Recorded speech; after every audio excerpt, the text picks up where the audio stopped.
into it? Yeah. All right. I think we've already started. We have. But we need to introduce Kyle first. So I guess going on with our theme from back in the day when we were sort of loitering outside gyms and picking up people that came out. Yeah. Kyle, how are you, mate? Yeah, good. It's been a while. It has. A couple of years now, I think. So Bit going on? Yeah, plenty happening. Plenty good, plenty challenging, but no, we're on the straight and narrow now, which is good. So beautiful. Yeah. Got a bit coming up in the next few months, are you?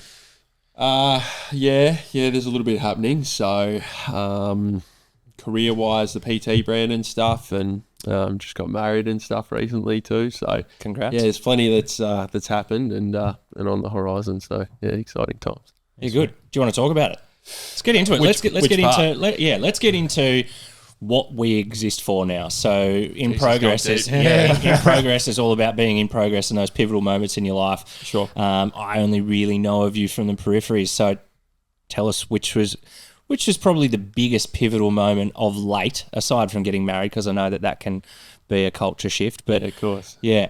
What's been happening in your world? Look, it probably wasn't until the notes the other day that we started to reflect and stuff like that a little bit. So you've done well there. Good. You read the notes, didn't you? Loosely. They were a bit hard to read. I won't lie. But you've done a good job. Look, the note hand forearm was cooked by the end of that. So you're the only one that's ever put out 6 pages worth of notes before you've come on the potty. It was really, the notes is for self-reflection and sort of just having a bit. Yeah, I know. Yeah. So, no, you've done well. No, it was good exercise though. But yeah, look, it's been an interesting 12, 24 months really. So. To provide a bit of context, my life's been in the fitness industry largely, as Guy would know, for sort of the past 7 to 8 years, and had chopped and changed different roles over that period of time, with always the end goal of sort of opening and owning my own gym. So we got to that stage finally. Unfortunately, sort of some unfortunate circumstances and stuff, and I won't go into the nitty gritty, but. That open was really successful, shitload of fun. The members and everyone loved it, including myself. But unfortunately, we couldn't continue for a few different reasons. So, as of recent, that's probably been the big sort of catalyst. It took a little while to sort of, I suppose, when you've got that massive goal and then it's just gone. Open one day, gone the next. It's you got to sit and reflect, and that takes a little bit of time to sort of figure out the path from there. But since it's been a few months now, a few good months, and sort of starting to build that kind of that new direction. I think I even put in the notes though that was, as weird as it sounds, or as probably as cliche as it sounds, it was a little bit of a rebirth. I was kind of thinking about it on the way up today, and I was like, almost thought about an AFL player and how their whole childhood or, their teenage years is building into an AFL career. They have their AFL career and then just one day just stops, they're retired, delisted, done, whatever it might be. So listening to some of those guys, and there's been a few podcasts that I've listened to recently as well with a few of, the retirees and stuff like that. They sort of just have this awkward period of time for a little while where they're just trying to figure out sort of what's next. But, eventually you start to find your groove and, go from there. How did you manage that challenge? Because obviously that was a big thing. Anyone that's from Ulverstone sort of and loosely in the gym world would kind of know not what happened, but the fallout of what happened. Yeah. How did you mentally manage that process? Obviously, you sort of loosely alluded to that it being a big goal of yours for a long period of your time, and then it was just sort of, I think, fairly rapidly, like ripped from underneath you. It's probably the right way to put it. How did you cope with that? Not well.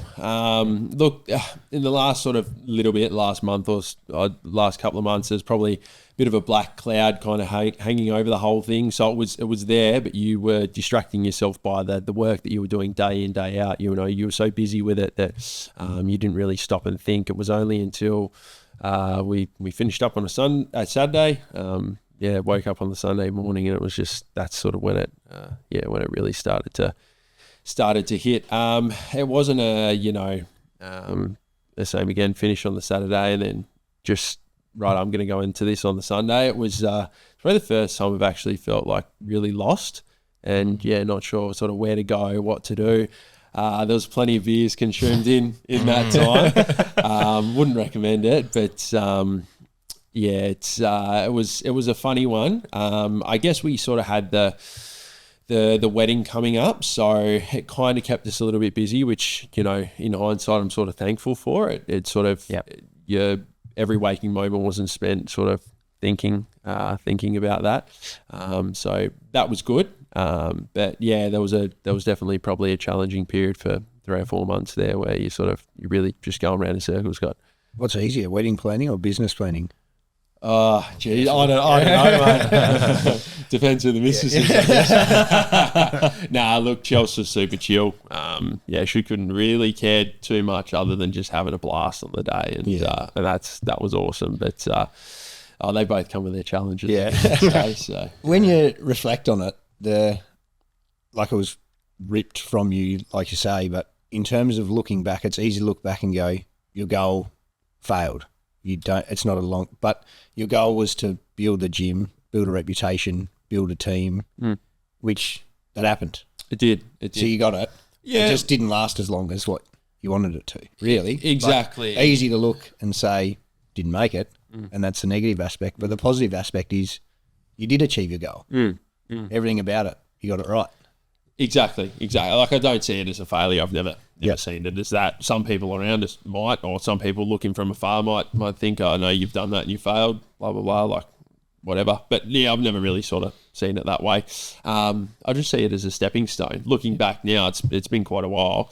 But looking back now and sort of where the career trajectory is going, or sort of what I'm thinking, I just see it as a stepping stone. Every time I move from sort of one gym to the next, I typically went to sort of a higher role, so you're on the floor with clients, and then the next gym might have been half sort of management or supervision, half on the floor, and the next gym fully management, etc., etc. So I just kind of see it like that. Like, I think it sort of speaks to the name of the podcast. You're always in progress. You're never the end product. So that's kind of the way I see it. Yeah. Probably also worth thinking too. Like, you've built this brand, you've built this gym. The brand and the spirit still exists, doesn't it? So it does, mate. And I found that out the other still morning. Go. Yeah. 5:10. Few of them meet up for a run and they go to the gym and stuff, and I'm like, 5:10. That's pretty early. Sleep. Yeah. Back in the day, the first session was 5:15, I think, of a morning. So up and into it, but no, it's good. Everyone hates it that first hour getting out of bed, but mate, that adrenaline rush that you get, during and then after the session, like, it just sets you up for a really productive day. So. Yeah. And I noticed the overlap jumper. Are you running with those? Yeah, shout out to Big Zachy. No, yeah. I'm not, mate. No. I spend most of my days on the weights these days. So I've always dabbled in a bit of both. But at the moment, purely just a little bit more strength based training, which I'm really really enjoying. Sort of shaking it up a little bit from what I've done for a long time, which was a little bit of everything. But yeah, shout out Zach. He's doing some really big things around the community. Yeah, he's just a top bloke. Like, you couldn't not like him. So don't know him, but we might have to hit him up to get him on the podcast. Definitely. Yeah, have definitely seen and participated in 1 or 2 of the runs. But I'm also someone that just prefers to lift heavy stuff up and down, and I really do running. Running's not really my thing. Yeah. We were talking about this dickhead here just deciding that he was going to try and run a marathon the other day because he got 16 Ks in. You were like, fuck, I feel all right. And then you decided to keep on going. How far did you get? I didn't think we were going to talk about it because should have kept it to yourself then. It's a bit embarrassing. I got to 32 and had to walk home. From where? I was at Leith when I finished up and ran out of legs. How far's home? I was 10 Ks back to the car from there. Anyway, that part's for Jack. Yeah, that was. I think I already told him. He laughed at me. Most people have laughed at me and told me I'm an idiot, but preparation is a key thing, apparently, to running. It is, mate. It is, yeah. A couple of crumpets and a coffee for breakfast, apparently, isn't the go-to. Not good at marathon fuel. Yeah. Not right anyway. So. Anyway, you can't run marathons off the couch. If you can, credit to you. So. Yeah. So what's next? We talk about being in progress. We've spoken about, I guess, I don't want to call it a bit of a hard stop, But being in progress is obviously about what's next in Yeah, it's not really a hard stop by any stretch. You just sort of allowed a little bit of clarity as to where I want to go and what I want to do. So in the past, it's always been like a little bit of everything in the industry, whether it's been, business ownership, management, PTs, one-on-ones, group training, all that sort of stuff. At the moment, I'm really, really enjoying just putting all my focus into sort of one-to-one personal training at the moment with clients. Just allows for a little bit more specificity, something that's a little bit more personalized. But one of the big things that I really enjoy out of the role is the connection that you get to create. And, in group training, you get to create a really awesome community connection, but one-to-one, you just get to take it that step further, really get to know the individual, and it goes far beyond the training. It quickly becomes almost like a bit of a life coaching type relationship in a way, because you're getting people come to you with all sorts of things, whether it's divorces, whether it's financial difficulties, whether it's the mum's just passed away. There's so many different examples, and no two people are the same. So sometimes I refer to myself more as a counsellor than a personal trainer, but you've got to love that part of it if you want a long-term career in the industry. So and going back to like how I met you, is I'd done a medical at work, and that sort of the result of that was a bit embarrassing to me, I think. So obviously reached out to you and got into Fresh there, and that community, that group training community there is still absolutely thriving. I mean, the team's holding it together, probably maybe more so than the gym at the moment, but really going well. And I mean, I hold you personally responsible for introducing me to Sean, and I'll get you back for that one day. The rest is history. Yeah, look, and that's the great thing about the group training side of it. There might be a day where you don't want to get out of bed, but the other 15 regular faces that you're going to see, it's sort of what pushes you out of bed, and you just got to get through the door. Once you're through the door, you're always set, you're always good to go. But there's something about that community element, isn't there? Yeah, there's always definitely that little bit of healthy competition. If you don't go, you're going to cop shit the next time. Exactly. So you got to go. Exactly. So quick plug before we get into the next bit, but where are you training out of now, and how can people get in touch with you? Yeah, so Instagram's typically the best way to do it at the moment. We're still going through the process of actually building the official brand. So hopefully within the next sort of... What's the official brand? Well, you'll soon see. This isn't coming out for about a month. What's the lowdown? Oh, sorry. So it's obviously the PT brand at the moment. So more just running from word of mouth at the moment. But sort of got some exciting little things happening in the He's not going to give him up. Shit, isn't it? Which I'm excited about. But the gym we're training out of at the moment is it's a small little one in Four Ways in Devonport. It's called Devonport Health and Fitness, and they're actually about to move to a bigger location. So they've been really successful. So again, shout out to Zach and Teagues. They're doing really awesome things in there, and just a really good community. It doesn't matter what age, what fitness level. There's anyone and everyone, and that's sort of one of the things that I really, really enjoy about fitness, because I know you can see it on Instagram all the time, that it's the Roop six pack and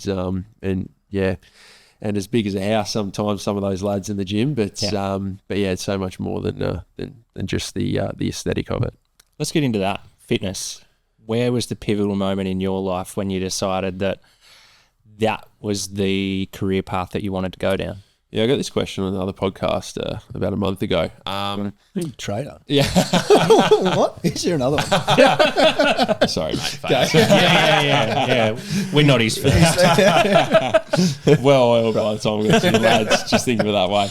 Yeah. Town bicycle. Well, look, I've always played sport and stuff as well. Yeah. So footy, cricket, all that sort of caper. So it sort of starts out that, you've got a massive passion for that and you want to do a bit better there. So the gym's something that can provide a bit of a stimulus for better performance and stuff like that as well. So sort of started from there. Family members and stuff that were involved in the gym. So like most people, when I was 15 or 16, I tagged along and with my older brother and sort of lifted weights that once in a little gym in Devonport, and sort of the rest was history. But I give him credit. He sort of, the middle brother, he really led the way in that regard. Well, I think there's I've been gymming for 18 years, but I've got no fucking interest whatsoever in being a personal trainer. Like, what was that point where you decided that this industry was really what you wanted to sort of throw your life into? Because, it's very much like it becomes your whole persona when you're out in that kind of industry. It does. I always knew, like, I reckon it would have been maybe 5 or 6 years old, I just always knew that I wanted to help people. But that looks so different, over childhood for so many different years, and what that role would actually be. I suppose I probably just stumbled across the gym in and around that time where I was sort of starting to get serious about, where I wanted to go around that age of sort of 15, 16, your mind's starting to wander a little bit in regards to where you're going to go from a career perspective. Stumbled across that. I thought, it's pretty sick. And the rest was history. There was nothing crazy other than I just enjoyed the environment. One of the big things that I've enjoyed at the start, and probably was an underlying factor, and I still enjoy to this day, is that everyone that shows up to the gym is there to be a better version, or that constant improvement factor. It's not like, where you sort of rock up to the hospital and people aren't, they don't really want to be there, if you know what I mean. So it's a really positive environment. And I thought, if I'm going to be in a specific career for a long period of time, then the environment and sort of the cultural aspect to that is something that I wanted to focus on as well. When you say that the people are coming there to be better, you see so many people say on here that, I've got to go and do the exercise, and that's part of the whole seeds thing. Is that right? Yep. Oh, look, words. But like, they're doing that for their, I suppose, mental benefit as well as their physical. Yep. That's your job every day. So that's me going to work going, I've got to go to work today, or, vice versa. What's your escape other than that exercise? Because sometimes that exercise, you've still got to get out of bed and go to that job for the day, if that makes sense. Yeah. Do you mean in regards to sort of us still going through the same activities? Yeah, everyone. You need your escape, and you need your something. Is there something else you do to replace that exercise, because you're getting it every day anyway? Look, it probably sounds quite contradictory, but I'm quite an introverted person. I've probably grown and become more extroverted over time, but when I first got into the industry, I was like shit scared. I was shy as ants. But obviously it looks a bit different these days. But I think it's just a little, like, it sounds simple, but, you're going there, you're dealing with people, typically dealing with a lot of life challenges that they have going on. They're throwing it at you throughout the session. For me, I like to retreat and just spend a bit of time alone. That also means getting off devices and stuff and all that sort of stuff too. Like the gym's one outlet for me, but even that, I try and break up work and training environment. There's a lot of little nuances like that people probably don't realize until you get into the industry and you start training. But I say to people, think of it as if you're going to work for 8, 10, 12 hours a day, and then you're still in that same workplace, and then you're trying to get your own shit done. You're trying to train, if that makes sense. It's not necessarily the distractions, but it's that the segregation of environments, which helps you to get in your own zone too. And, to sort of speak to that, COVID was one of those times that I think people can probably that they have an understanding around this. A lot of people tried to train from home, and a lot of people didn't train at all. It's that sort of segregation of environment. So that's sort of something that I'm pretty specific on, I guess you would say. Where I work, I don't typically train there.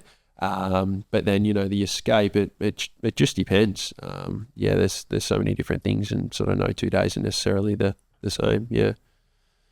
That definitely harks back to some of those comments that Quinny made, where he'd get home and take his work clothes off, and that was him breaking that connection to work.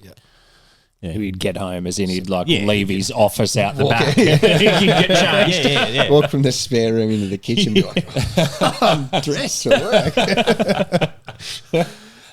But I guess it depends how regimented you are. Like, I'm quite a regimented person. Some people a little bit more free flowy. It just depends what works for the individual, and everyone is unique in themselves. Yeah. How does this go in terms of our in progress on a personal level? We've spoken now a lot about, I suppose, career-wise. What about interpersonal for you? Where are we at there, and how's that? What are your pivotal moments there, I suppose, in a personal thing? Yeah, it's been, well, obviously, as I said before, it's been quite exciting. Like, we just got married Valentine's Day, actually, so how cute's that? That's not bad. Two birds, one stone. Yeah, I don't mind. I tell you what, forget that date and you'll go and know. Yeah. There's a bit of strategy behind the date. Yeah, absolutely. But yeah, you fall on the sword pretty quickly. Yeah. You forget, so you want to be careful there. But yeah, that's been really exciting. Just navigating that. To be honest, from the really shit times up until now, I feel like Chels and I really haven't had too much of a break. Like, the gym was tough. That closed. We had the wedding to think about. We've done that. Not long after we went on the honeymoon, came back, and then it was kind of the whole time sort of been either moving on to the next thing or reflecting on what the next thing is sort of gonna be and where we're gonna go. So I don't feel like we've really had too much time to just sit still with anything in particular. Yeah, from a personal level, I think probably at detriment sometimes I intertwine career and personal life a little bit too much. But, you know, I guess it's maybe that little bit of ambition or silliness. I'm not too sure what it is, but yeah, it's you know, what we talked to before. Sometimes it can kind of, especially in the fitness industry, can sort of become your own persona. So that's one thing that, yeah, I'm certainly still trying to work through. Yeah. Yeah. Looking back at your life outside of fitness, if you can, Yep. were there any other just real points in time where you felt like if that didn't happen, then I wouldn't be where I am today? There was, yeah, actually, I had a bit of a thought. It randomly popped in my head the other day while I was sort of doing these notes and whatnot. I actually remember there was a very last day of year 12 at Don College, and I was dabbling between, you know, the gym and the people associated with the gym are very much self-improvement, it's discipline, but then you've still got like around the footy club, it's still very much the rat pack. It's go and get on the beers and tear yourself up of a weekend. And I'd sort of just become a bit of a pivotal moment, and I kind of thank the gym and the gym community for this, but I was like, if I sort of keep hanging out with this crowd, I'm not really going to get to where I want to get. I literally remember walking out, it was the very last day of year 12, and again, it probably sounds cliche, but I was like, fuck, like I've got to like actually cut these people out of my life.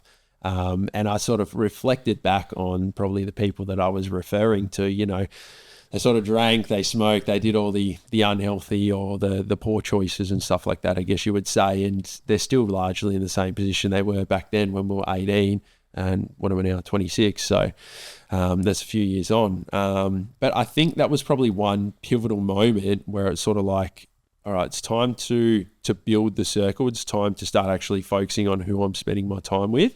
And it's, again, everyone's heard the saying, you're the result or you're the end product of the 5 people you spend the most time with.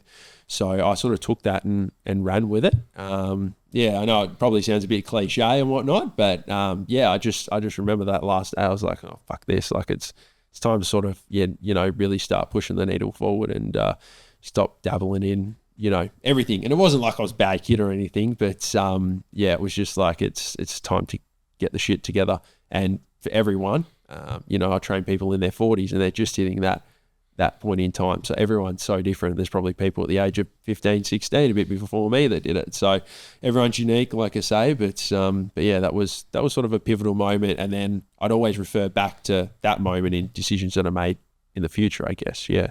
From sort of negotiating through sort of maybe having to pick and choose who you're associated with, you in those notes you sent through, you spoke about having some high vibration type people that you've sort of latched onto and really sort of, I don't know if you say fed off, but sort of leveled with their energy.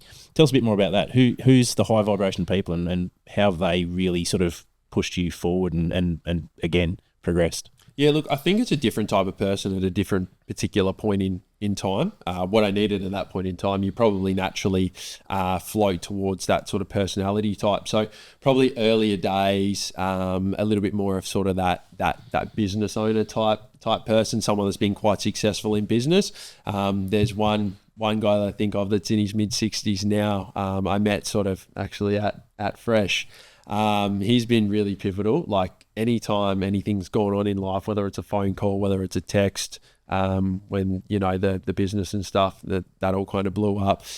He's always kind of been there in really pivotal moments. It wasn't, you know, when I was 18 years of age, I've met him and so on and so forth. But I feel like if you put yourself sort of in that,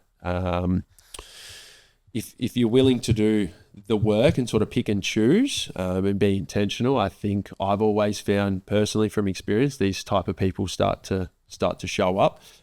If I've ever sort of, you know, been a bit lackluster in those decisions, then, you know, I typically find that they aren't necessarily there. So I've been really lucky in regards to whether they've been clients and business owners, whether there's been people that are probably a little bit more spiritually led, if you want to call it that.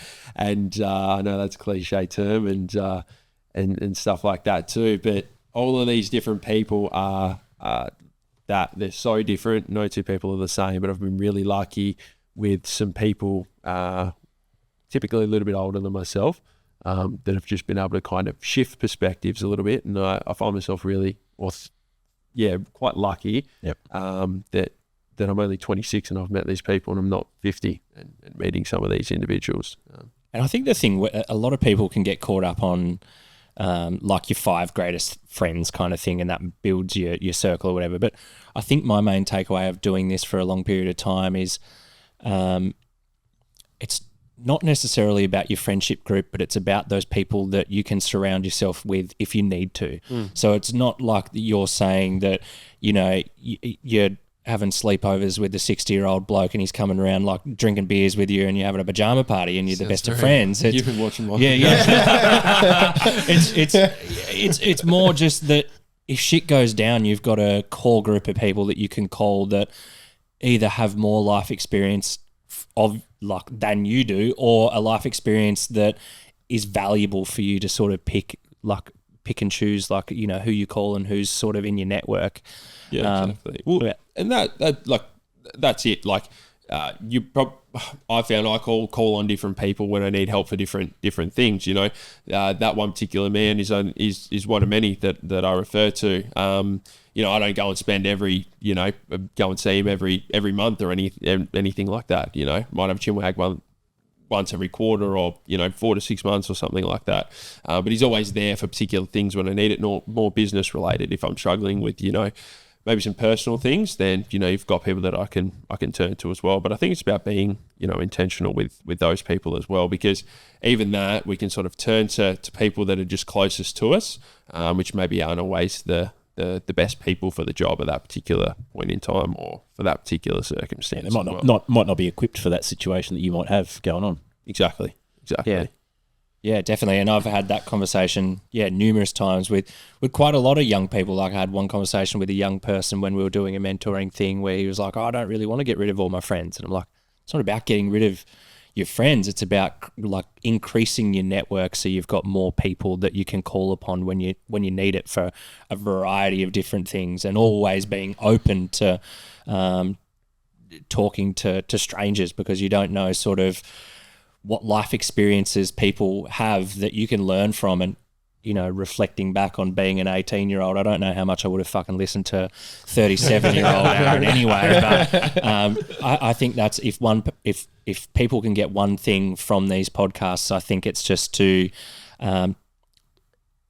take others' life experiences and help that to shift and transform the way that you do your own life. Yeah, there's probably 2 things there. The first thing, when you spoke to that young guy you were talking about the other day, that's probably a bit of a challenge when you're young as well, is like, you know, you think that you've got to keep those particular people around for everything going on in your life. You know, like there's mates that I'll go and have a beer with and go and do a session at the gym with. You know, they're not necessarily the same guys I'll turn to for, you know, advice on the business and things like that as well. I can't remember the second thing, but yeah. But yeah, there's a couple of good nuggets there. It was just about building your networks, and really the value of the podcast is, I think it was Craig that we were talking about, you know, the old cliche term, it takes a village to raise a child kind of thing. I think really like we can probably flip that to, and that's why he probably called his church the village. Not that we're uniquely spiritual or anything like that at all, like as far as religious wise, but I think it takes a village to raise a village. And what I mean by that is it takes a collection of people with lived experiences to help shape the whole entire community. And I think if we spend more time listening to people and less time talking about our own shit and complaining about stuff, I think we'll solve our problems a whole heap quicker. Yeah, definitely. That doesn't make good Instagram reels, though. No, it doesn't. No. What makes a good Instagram reel? There's a few things. Can't say here. Sorry. Just in case someone's listening. Yeah. But yeah, look, there's I'm sure we've all done it and we're all guilty of it. But some of the people that you immediately see and you write off, 5 minutes later you're like, holy fuck, I would not have expected that to come out of you, or you've achieved this, or I'm going to say this live on the podcast right now. When Connor Sheffer was walking down my driveway and we had the glass doors open and the blinds open, and we see this young dude walking in, chains, pink, like, what was it, like Chef MC or something on his shirt, I can't remember. And it just takes this massive drag of a vape and then just choo-choo trains his way down my driveway. And all I'm thinking is, fuck, what is this guy going to say? But then when he and I should have had more confidence in Nathan's ability to he hooked us up there. Yeah, hooking us up with someone really cool. But as soon as he started speaking, fuck man, mind blown. Yeah. And I feel like that's... He was one that left all his mates. Had to. Yeah. Yeah. Yep. He would probably end up dead. He told us that. Yep. So he just surrounded himself by better people. Yep. He's a prime example of exactly what you said, like finding, like that pivotal moment for him was just like, fuck, I'm kind of going nowhere. Yeah. And I hope he's listening to this, but mate, I hope you're still doing well. But thanks for coming on the podcast. But that was the impression that we got when you were walking in, and you very quickly blew that away. But yeah, I think the main takeaway from that is like, be open to conversations with people, because you never know what life experiences and what nuggets of wisdom that you're going to get from everyone else's collective period of time that they've had on this planet. Like, look at Nathan, the amount of times he's fucking blown my mind. Like, yeah, I'm glad we had him early last time, because Yeah. absolutely rocked me. Just, I guess, like, it's a bit of a cliche thing. We're talking about cliches in this podcast, but it's like, don't judge the book by its cover. Yeah. That's exactly the ultimate cliche. Yeah. 100%. When you left Don, you had a spray. When was the idea of owning a gym and building that brand? When did that pop into your head? Because when you left Don in, which year was it? 2018, I think. How many gyms on the Northwest Coast then, like there is now? Every There second wasn't. person seems to have one. So They were you like, a bit of a cash grab here? I reckon it could clean up. No, or was it a not at all. personal Like, thing? Or? it's I hope it doesn't get taken the wrong No. way. I still have the same belief as what I have now. I worked in like a few different gyms and stuff like that over the years, and I just thought, fuck, like, you're missing so much here. You're not focusing on your community enough here. You're not doing this for your members here. No wonder you've got this fucking massive churn rate. And they were some of the big dogs that I work for as well. But even the little ones, I'm like, you can systemize this and you can do this. And it was these tiny little nuanced things. I sort of said, fuck, like I can do this better. Yeah. So that was sort of the there was a confidence. Was a confidence, not a cockiness, is probably what I would say. Even now, when people say all the time, like, Jesus, there's so many gyms around, I'm like, yeah, but how many are actually half decent? How many look after their community? How many care about their members? You start to narrow it right down as well. And I still think competition's great. At the end of the day, the more of something, the better you've got to be. So hopefully, some of the ones that have either come in or have been there for a long time are sort of getting a bit of a kick up the arse to really focus on what's most important, which is your people. Because without your people in a gym, you've got nothing. You can't pay your bills. You can't do shit. Yeah. Without divulging all of your secrets, is opening another gym still on the cards? Yeah, I've had this question a few times. Yeah. Look, it hasn't been that long since. I'm really enjoying what I'm doing at the moment. Just building this PT brand. There's going to be a few branches which will over time sort of grow off that. But there's a few other things, not specifically fitness industry related, which I'm really enjoying. Like at the moment, I'm dabbling a real little bit in property stuff at the moment as well. Which is I read that bit. Yeah. That's only because it was in the first bit. Yeah, so Oh, was it? what's the property bit? I was hoping so that it was it's- like the order was out of whack, so it looked like I read heaps of No, I it. fixed that. To take sort of to go back a little bit, just writing a bit of context so it makes sense. Like when I was a bit of a younger tacker, everyone sat down and watched the block before. And have you? No, Oh not well. really. Oh, really? Yeah. No, I You're don't- missing I used out. to, but then it turned to shit. I don't Yeah, watch look, TV. it's Sort of like got it's over all it. those shows, isn't it? It's like what was it, MasterChef and My Yeah. Kitchen Rules. They've got the political fucking shit in them. Carry Yeah. on. Yeah, it was. Fucking carry on. That is it. Yeah, absolutely. It was. I reckon they pick them on that somehow, but it was never that. I just used to love look at people take these absolute shit boxes and just turn them into something unreal. Yeah. And in a way, like the gyms and stuff that I used to work in, I used to love that same opportunity. Like you'd walk in and some of them are run down pieces of shit, and you just you'd slowly build it up over time, whether it's a bit of paint on the walls, whether it's the flooring's a bit shit, so you fix that. Stuff like that. I used to love that as well. And always had an interest in it, but I was just so straight down the line with the gym, fitness industry is what I want to do. It's what I always want to do. But obviously since everything happened, had a little bit more time, got the opportunity to sort of dabble in a few different things, did a course in that space as well, which is pretty cool. So a little bit of diversification is probably on the cards. I'll never say never, but not at this point in time. Yeah. I know you spent a bit of time. Well, I know you spent a fuckload of time doing the reflection bits of paper because you did. I would love to share them with everyone. I'm not sure. I'll talk to you about it later. But Sure. is there anything that came out from your personal reflections and the time that you had writing them down that really surprised you? There's plenty, and you could take this 100 different directions. Probably what I spoke on before, the people stuff. Whether that's, I spoke on it when I walked out of college that day, and you've got to remove yourself from some people that are going nowhere, otherwise you're going to follow suit. But I think that's easy. Sometimes there's some people around you which they want you to do well, just not better than them. Sometimes I think having a level of awareness, it's shit. It sucks to be aware of that, and you don't want to always have your guard up. But I think having the awareness, you soon pick who's there for you or who's there sort of with you just to get something out of it for themselves. I know that sounds pretty grim and, airing the dirty laundry, all that sort of shit. That's not the case at all. But it's not been one particular moment in life that, sort of has led me to sort of that opinion or anything like that.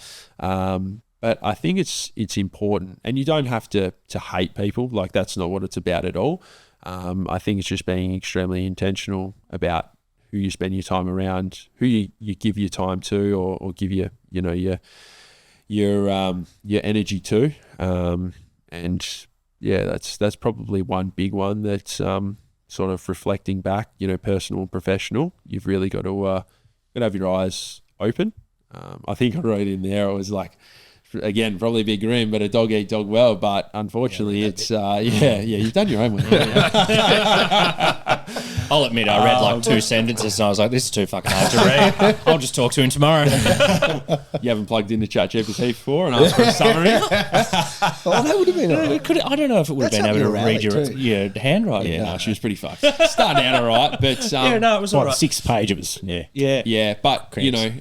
to flip that on its head, a lot of what I've done and I've achieved, I couldn't have done without people as well, and some really awesome people in my corner as well, whether it's professional, personal, family, whatever that is.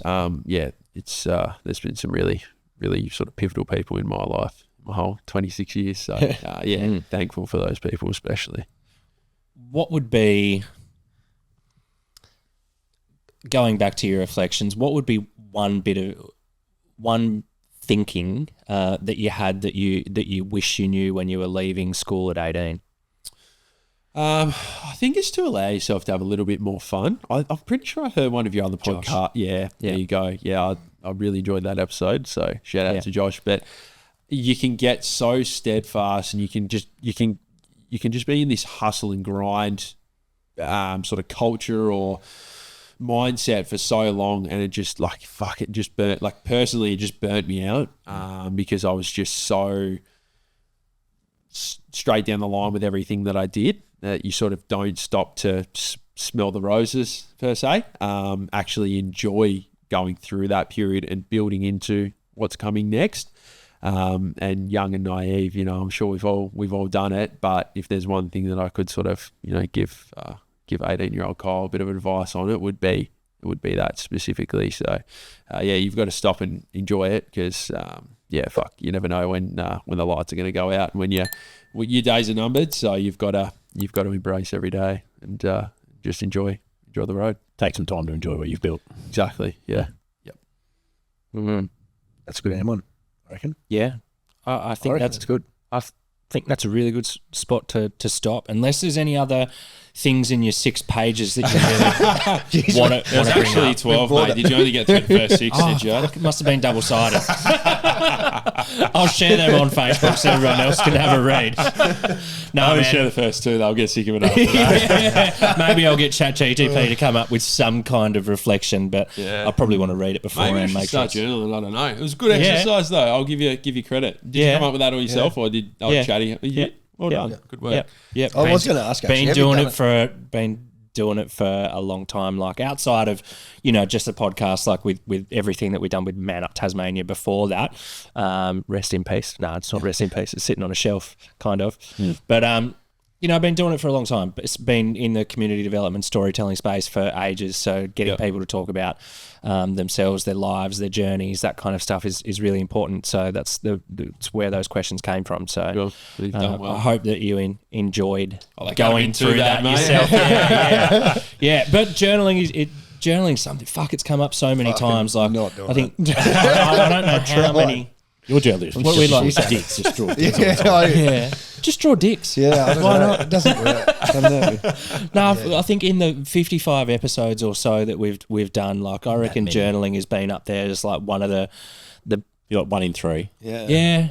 1 in 3. Like heaps of people have spoken about journaling, or even just I think Rob Parsons, like what was it, he had that like scroll of like his goals or whatever that he kept on his fridge, like what he wanted to do or achieve or No, something. it wasn't a scroll like something that he'd found and he wanted to tick that scroll thing off. I don't know. I can't remember. It was something, but it was all based around like goal setting and sort of like writing stuff down and the value of doing it. And Josh talks about journaling and how he still does it now. So 3 years later, after he was first on the podcast, It might be the kickstart for you. You're in. Yeah. You started. Well, you've already started. You've got Yeah. 6 pages. Happy days. Those kind of pages, you'd be fucking halfway into an A5 like diary.